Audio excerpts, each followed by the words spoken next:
I'm Helen Anderson. Welcome to the Gravity FM Heritage Slot. This week we're going to look at Grantham's industrial heritage, in particular at the engineering firm Coles Cranes. Initially we'll hear from local author and journalist John Pinchbeck, who explains how firms such as Coles came to the town. John. Well, Grantham has always had a rich industrial heritage. Well, I say always. Shall we say from the 1840s. We had Coltus, who set up in Little Gunnerby around Union Street. We had Hornsby, Richard Hornsby, who set up on London Road, which was then in Spittlegate. And up on Earl's Fields, as it was known then, we had the Hempstead brothers, George and Nathaniel. Now, these companies were just outside Grantham, so they didn't have to pay the full rates. So nothing new in economics there then. We'll look at the Nathaniel and George Hempstead first of all, because they built the Phoenix Ironworks in the 1870s, and that is roughly where Coles Cranes eventually took over. In the end, they closed down in the 1880s, and the factory went to rot until about 1920, when A.C. Potter of London came in. And they were well-known boring and pumping specialists who again were attracted by Grantham's engineering heritage. But that too closed because of the Depression in the early 1930s, leaving the building once again empty. Now, in those days we had a council who was very, very active. And in about 1934, with Grantham pretty well on its knees, they went out and they got industry to come in. They got Aveling and Barfords. They almost created Aveling Barfords. They brought in Buelow's tanneries from, would you believe, Denmark. They brought in several other smaller firms, including Coruscant Button Company. But one of the main ones was R.H. Neal, the crane makers from London, down in Ealing.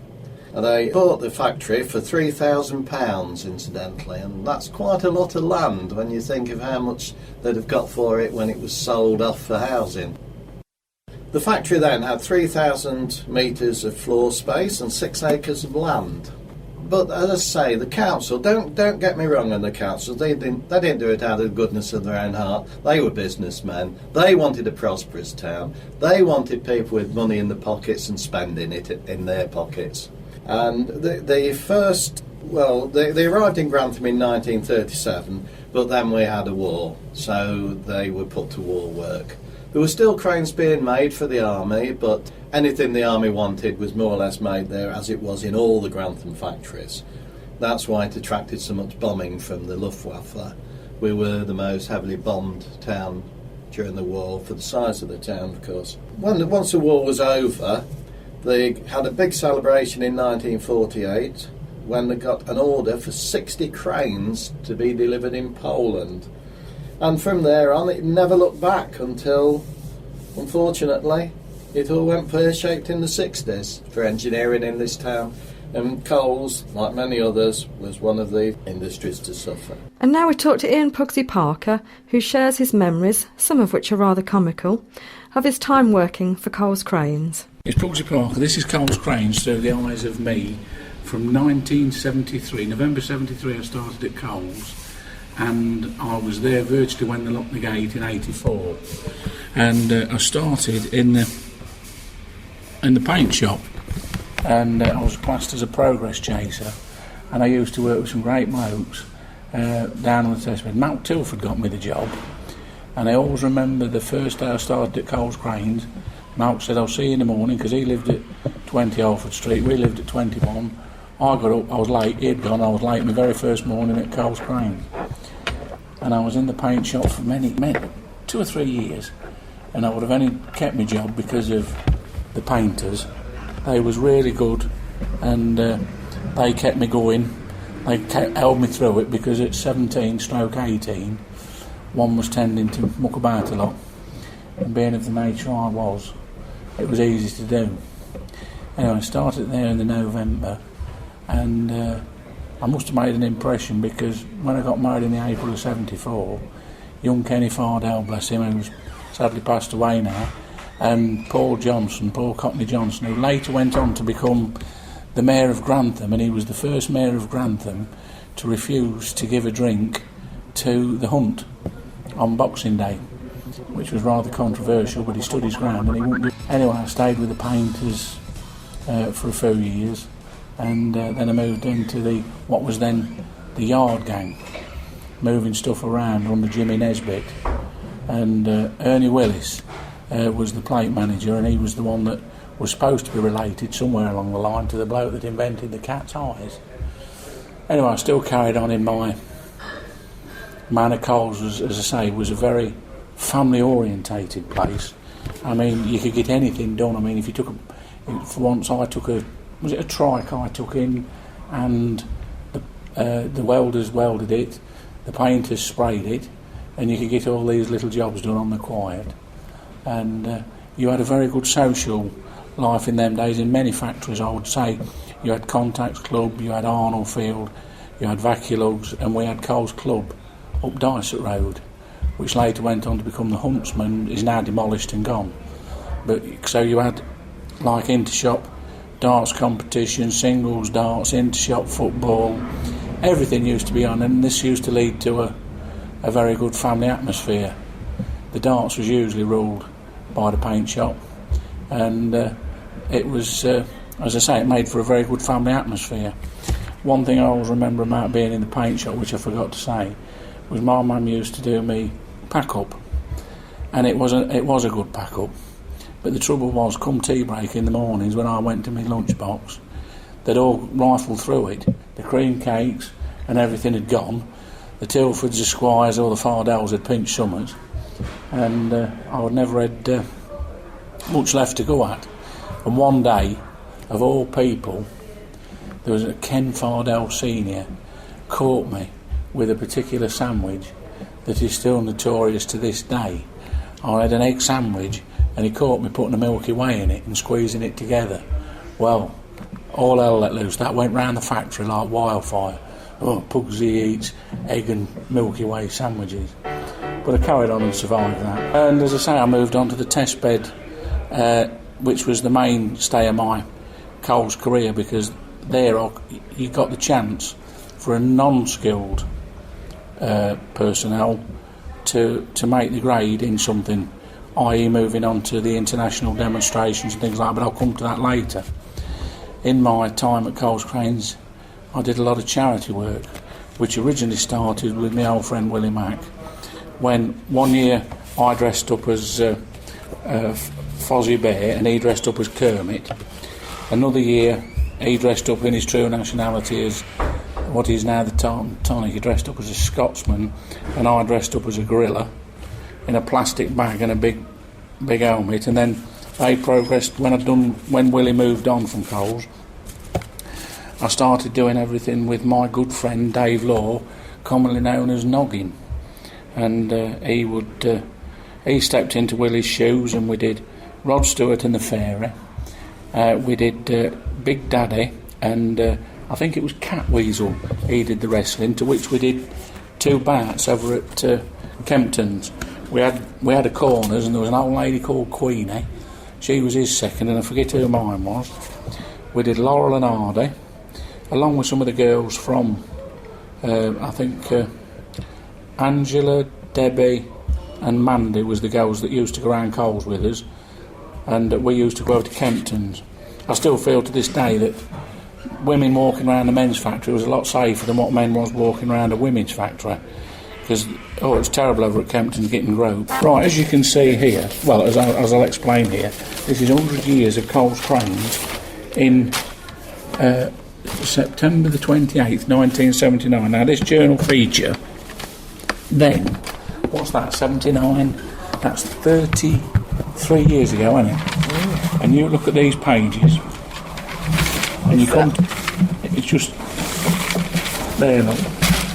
That is long-term employees. This was in 1979. And sadly, as we look at this, nearly all of them have moved on. As I look at these pictures, that's Colin Wilkes, and that was the gentleman I wanted to bring. I was with him last week. We was at a funeral, and he's still about, and one or two are, but these really were great people. I mean, it's like their Paul Swatton. He died a few years ago. He was a football scout for Sheffield Wednesday, and a lot of the local factories will remember him for taking their lads for trials to Sheffield Wednesday. And then you look round it, poor old Stan Spackman, it was his granddaughter that got run over in Marrowby, sadly, when she stepped from behind the back of a bus. Interesting to see the earnings. Was that the average earnings? Probably? I would say so, £6.9p and 6D. Notice that's 6D for a night out. So I suppose that's what they got when they started. You see, as I say, I'll tell you a story about Les Marjoram in a minute. He was the works convener. You used to have the situation at Coles Cranes. Have you had two unions?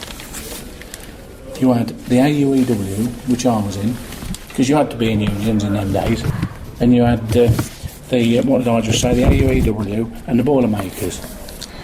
Well, of course, pay negotiations and things at Coles was pretty good. We was well paid. I mean, you take my wage. When was this? I've got a pay slip here. This is the 11th of the 6th, 77. My gross pay was £68.5p, and after all my deductions I come out with £44.40. Well, I wasn't a grade A paid employee, I was like grade B. Skilled men got a lot more money than that. But look at that, pension 132, welfare 8p, AUEW 30p. That was to keep Clary Richards in the job down off Oxford Street, because he was our union negotiator. Not negotiated, he was the rep for... And anyway, we had this particular meeting one day in the canteen, and it was Boilermakers and AEU all went in together. And there's Clary Richards, and the Boilermakers bloke come down from Sheffield. Well, he come in with his dicky bow on and his bright red nose. Always remember, he got such a bright red nose, he liked his drink.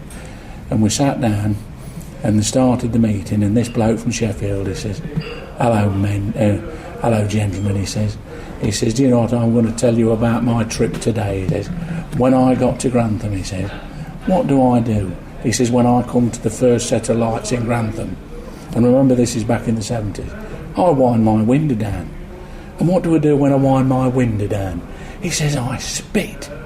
He says, I spit. And do you know what he was on about? Because the first set of lights in them days was pulling up outside Maggie Thatcher's shop. And so what he did was and then of course up stands a little bloke, I forget his name, Tory through and through. He says, we're not here to slag off the politics, he says. And they was the stories of, as I say, we wasn't militants in them days. I always remember I got in Coles Cranes, Les Marjoram was the convener, and was the convener for many years. But one day I got permission to take some wood home. So I took this wood home, but I didn't have permission for the van. And me and my mate Phil Oldham took this wood home, and Mr Marjoram decided to grass us up to the management. Hence, he was kicked out of being convener, and Malcolm Garrett, well locally known in the cricket fraternity and the crib fraternity, went on to become the new convener at Coles Cranes.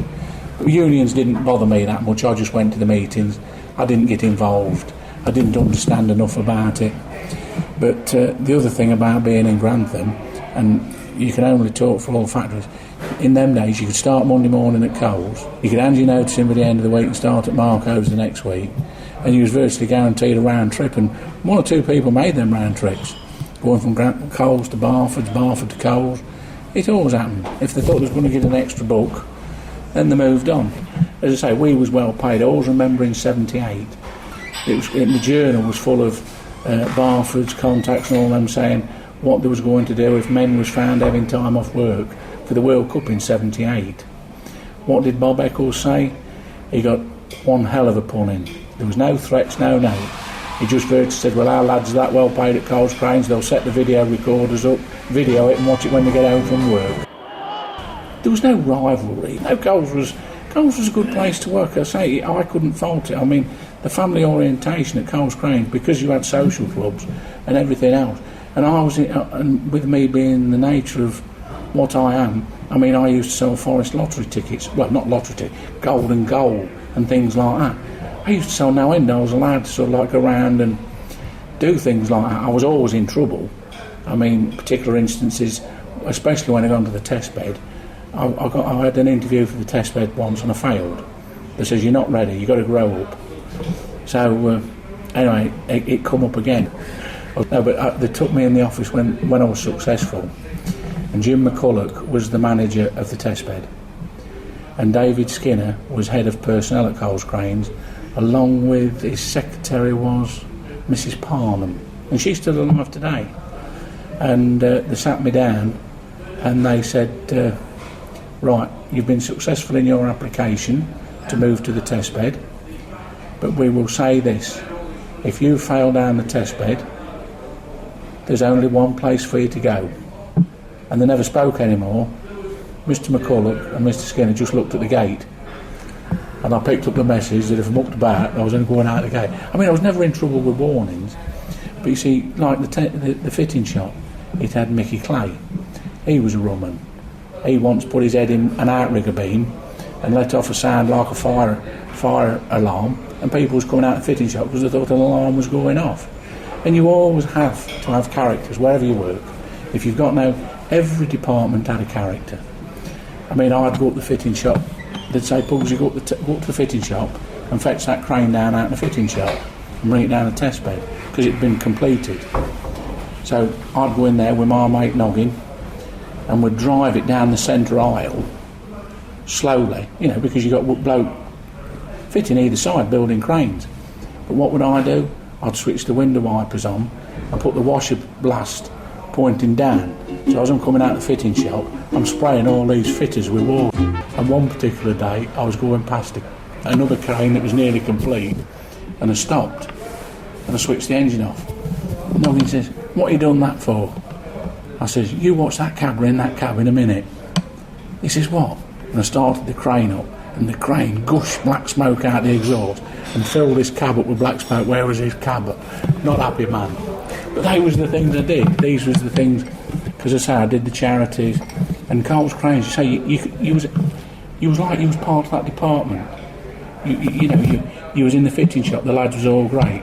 Fitters didn't take too kindly to test bed workers in the summer, because we was allowed to work in shorts.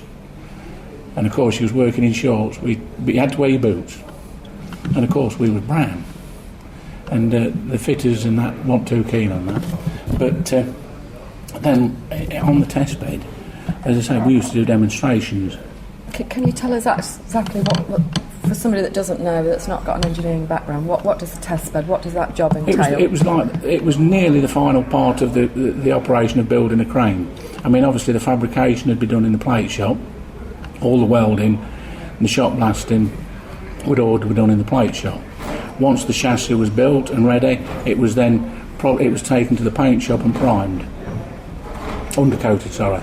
Then it would be taken into the fitting shop, which would be built up. All the components, the wheels, the piping, the hydraulics, everything would be done in the fitting shop.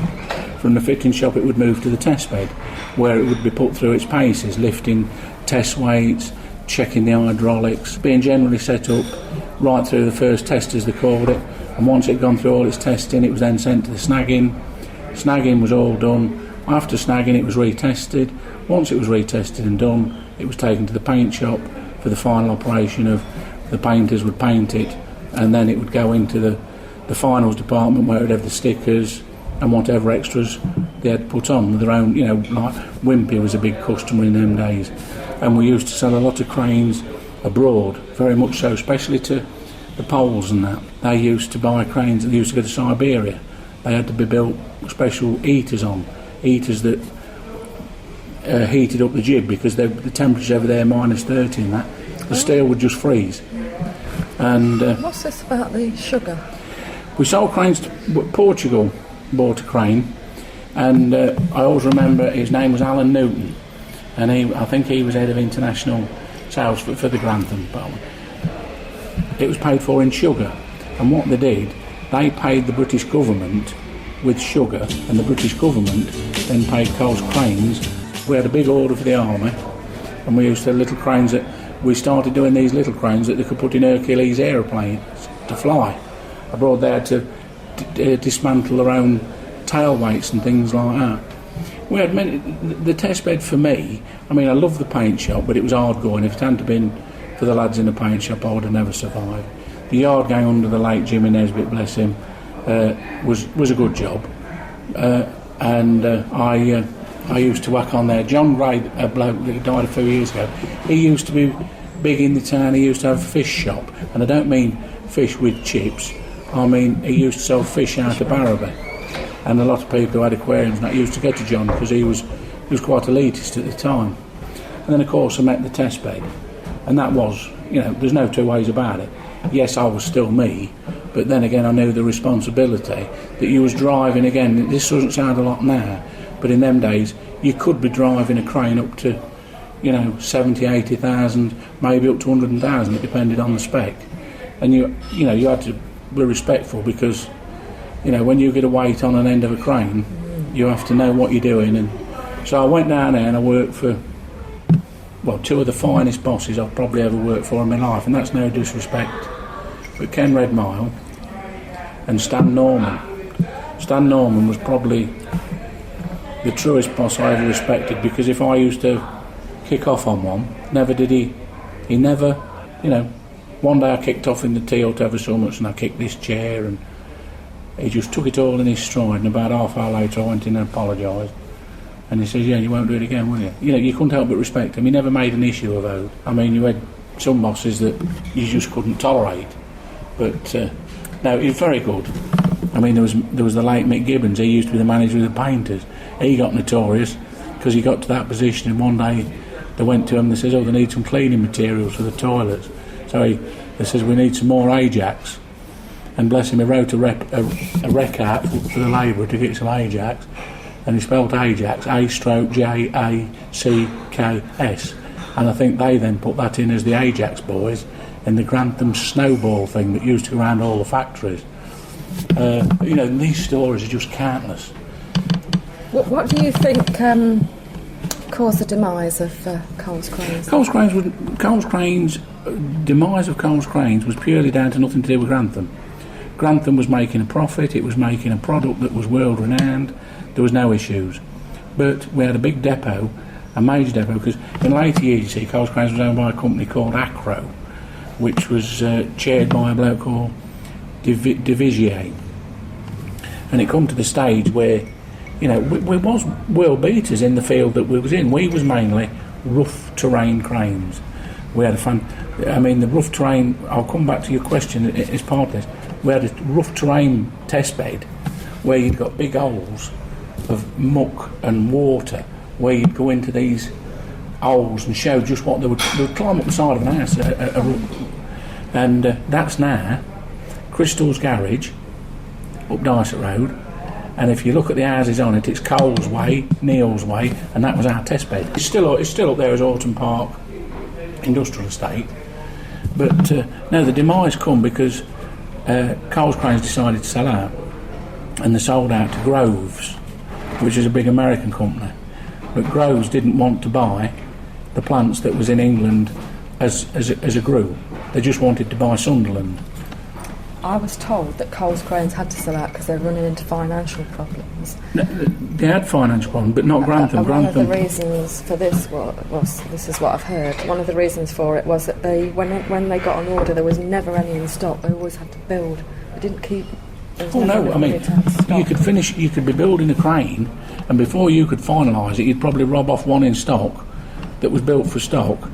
You'd have to go and pinch your light off it, or you'd have to pinch something off it, because they needed it for that. But the reason was, they say Grantham was making a profit and doing well, but Sunderland was the one that was dragging us down, because they built these big truck cranes, and but Grove, when they wanted to buy out, didn't want Grantham, so everything that was made at Grantham had to be made at Sunderland, which I was given the opportunity as a test driver to go up there. But I didn't go. I stayed. When the receivers come in at the end at Grantham and everything was going there, I was kept on purely and simply by the receivers because I could drive anything. I could drive from a fork truck right up to the big cranes that they needed for loading stuff around the yard. and the receiver paid me 2 wages. He paid me a wage that I was entitled to from Coles Cranes, and they also paid me a wage working for the receivers. And that I finished at Coles in 74. Not 74, I started in 73, in 84, late in 84, and the factory had then become virtually a skeleton. I mean, the story of, you asked me earlier about redundancies. I always remember one day there was 90 odd individuals to go, and I was on the test bed, which was only a small band of men, and I was on nights because we had to go on to nights because it was that busy. And there was me and Dave Law, Noggin, had got to go in, and Steve Milne, and we knew that 2 had got to go out of the 3 because we know what had happened in the day. So it wasn't very nice, but we went in. Me and Noggin went down to our crane, which was doing the work on down the bottom of the test bed. Steve Milne went up the top doing his finals, and in come Stan. And he walked down here, went in his office, put his blue smock on, and he went up the top. Then he come back down, and we're watching from our little tent, because we had not framed tents to keep our stuff in, you see, because of the weather. And he went in the office, come back out of the office with his Mac on, and he walked down the test bed to me and Noggin. We says, "What's going on, Stan? We thought 2 out of 3 had gone." He says, "Yeah." He says, "I've just been up to finish Steve Milne," he says, "and Jim McCulloch's gone round to see," I think his name was Brian Cox, who knows, I think he's died now, it was normal, and he was on the sick, and Jim McCulloch went round and finished him. So that left me and Noggin as all right, but that wasn't very nice, because what they did, they went all round the factory in every department, and if they made you redundant, you was then escorted to the gate. You was took to your locker, then escorted, and it wasn't very nice. That must have been hell. But I remember, I think it was, again, Mick Gibbons, he did it all day for the fitters, and at the end of the day finished, and he says that wasn't a very nice day, and they finished him. We knew it was coming, but we didn't know what categories was going to be left on, because I think they tried to carry on for a bit with this skeleton crew, but no, sadly, it all got moved up to Sunderland. I always remember there, I was one day with the receiver, within the realms of common sense, I was loading plate up that was going to Blackies and all that, all legitimate. But I was walking through the fitting shop one day with a receiver, and it was a real shadow of the place. And I says, "Are you taking out of here then?" He says, "Yeah." He says, "I should be taking the pictures out of the reception area of Coles Cranes over the years and the aerial shots." And was walking up these back stairs, and we walked into reception, and he switched the light on and somebody had nicked the light. Which I found very entertaining. Did we ever find out who's got them? No, they didn't. I mean, to this day, I don't know who got them. I mean, I must admit, I was in a position I could do what I like, but I didn't. But I did have this convector heater. It was in the test bed up, gas bottle convector heater. And I thought, how am I going to get this out? So Blackie's lorry come in, so I put it on the front seat of Blackie's lorry. I put a coat and hat on it, and it drove down the road, and I nicked down and put it in my car. That was the only thing I ever nicked from there. But do you want me to delete that? No, not at all. I mean, in them days, he's like your bosses. Colin Wilkes he's a friend, but you'd see him walk over the brow of the test bed hill, Colin Wilson, and you'd all jump about, and make sure you was working. We was on nights. Mark Garrett, bless him, he was a supervisor now, and we did a thing called drop test, which means that you got the crane all set up, and you'd put a weight on the end of the hook, and you'd hang it in the air for an hour, and you couldn't touch that crane for an hour, and you had to measure what the hydraulics had moved, if they'd gone in, retracted, and that's so you couldn't touch this crane for an hour. Well, this particular night, Malcolm Noggin was tired out. He says, "Bugsy, you sit in that crane there at the bottom of the hill, and if anybody comes, start it up. We're going to have 5 minutes." This happened in all factories. Don't let's say it didn't, because it did. What happened? All of a sudden, there was thumping on the side of the crane. They come to wake me up. I'd gone to sleep. They'd had their sleep. They were all dead to the world. I'm on about my good mate Willie Mack. Well, he was, like me, he liked a bit of fun, and if anything got into trouble, the office would send for either him or me. But one day Willie was bent over. He was a tyre fitter as well as the oil engineer, and he was bent over doing this tyre, and I hooked these 2 hooks off a little gantry crane into his overall pockets at the side. There's pockets with the slits in that you used to put your hands into your trousers, and I lifted him up in the air. Well, you can imagine that his overalls went real tight. Everything was on display just like a ballet dancer, and I tied the buttons to the wall so he couldn't reach them, and I went and I left Willie hanging in mid-air, only 2 or 3 feet off the ground, but he couldn't do nought, and I left him there not knowing that there was these folks being shown round by the management. Of course they walked in and there was Willie just swinging in the air like a bit of butcher's meat, and he couldn't do no. A bit later on, Pugsy, you wanted him personnel. He didn't grass me up, they just knew it was me. Following from Pugsy, we hear from Willie Mapp. Finally, after Willie, we are pleased to welcome to the programme local historian Malcolm Knapp. I started at Coles Cranes in 1976. I'd only been in Grantham about a year, and I just went there just as a general dog's body. It was just a job to tide me over for 3 months, and I loved it that much. I stopped 3 years, but it wasn't for me. Working in a factory environment, but the people were just great to work with, and I thought, if I don't leave, I'll be here till it closes. So I got out, about 3 years before it closed. Right. Can you remember, were you still in Grantham when it closed? Can you remember the effects of the closure on the town? Well, I think it was a gradual process. They were a big company, and I think at its peak, they employed 300 people, and it was a bit of a gradual closing. I understand the last person to leave, I think, was Ian Pugsy Parker. I think he locked the gates, and he's probably still got the keys. But I suspect it was a gradual close down, I think. At one time it was operating 2 shifts a week sometimes, and it was very, very busy, a bit like a lot of heavy engineering in Grantham. It was its demise, really, in 82. It was known as R.H. Neil's many years ago, then become Coles Cranes. Then I think it became part of the Acro group. The Acro was a group, but it retained that name, Coles Cranes. When I went there, I was 20. I think I was about 22, and there was lots of apprenticeships for electricians, for fitters, for people working in the engineering section. So there was a lot of young people that worked, and that's what I liked about it, because they all become friends. What did you actually do, Will? What was your job? Oh, as little as possible. I don't believe that. Do you know, honestly, my job in the end, I used to sort of build the wheels for the cranes. There was only me that done that in the factory, and so I had a lot of freedom. I only had a little room. It was very small to work in, which was great, and I used to sort of just wander around the factory, getting to know and chatting to different people. But yeah, it was a great environment. They were, as I said, they were a big companies. And if you look around today, I still see Coles Cranes.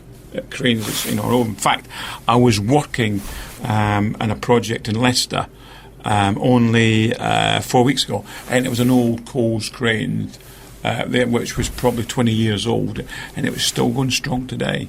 It's 30 years since the closure. Is it really? Just look at you, just making me how old I am. I'm here today with Malcolm Knapp, and Malcolm's going to tell us a little bit about his time at Coles Cranes. Yes, I started there in 1966, July, and took over the place of the spares department, working out on recommended lists, etc. The snag was the person I was taking over from was no longer there. He had absconded with his typist, so nobody knew exactly what was going on, least of all the boss man and the office manager. I had to work it out all for myself, and I survived. And it was quite funny, though. Where's that come from? I don't know. How did you get that?